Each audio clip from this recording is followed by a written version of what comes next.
मैया चलालिन गावनिए हुनका किए मिलल सनेस हुनका किए मिलल सनेस हुनकर माई दिहले जिरवल खोइछा। हेलो दोस्तों, नमस्ते, प्रणाम। कैसे हो? आशा है स्वस्थ होंगे, अच्छे होंगे आप लोग। हमारे सीमा लोकगीत चैनल में आप लोगों का स्वागत है। एक छोटा सा प्यारा सा हम छठ पूजा के गीत लेकर आए हैं। यदि पसंद आए तो लाइक, सब्सक्राइब, शेयर कीजिएगा और कमेंट सेक्शन में ज़रूर बताइएगा। तो शुरू करते हैं हम अपने गीत को।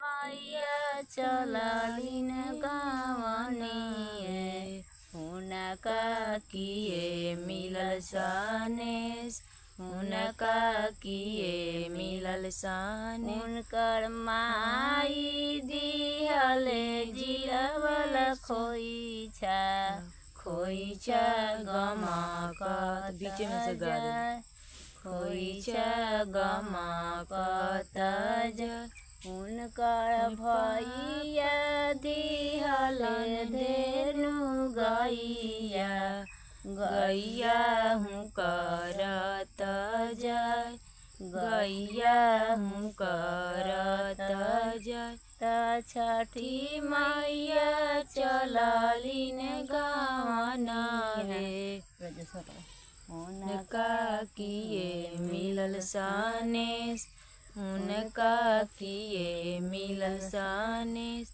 हुनकर पापा दिहलन धेनु गैया गैया हुनकरत जाय गैया हुनकरत जाय।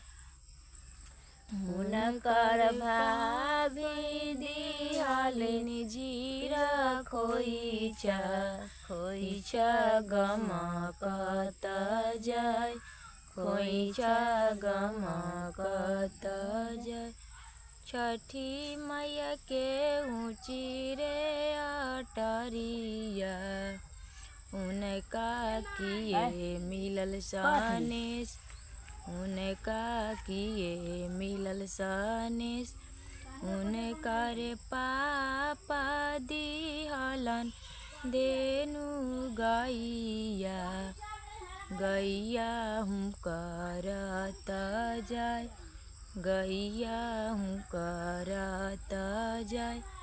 हुनकर माई दिहलिन झिलमिल सरिया सरिया चमकत जाय सरिया चमकत जाय।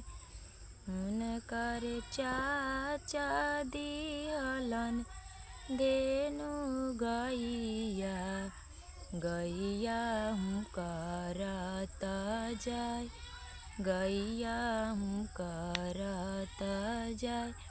हुनकर चाची दिहलिन झिलमिल सरिया सरिया चमकत जाय सरिया चमकत जाय। हुनकर भाभी दिहलिन जीरा खोइछा खोइछा गमकत जाय।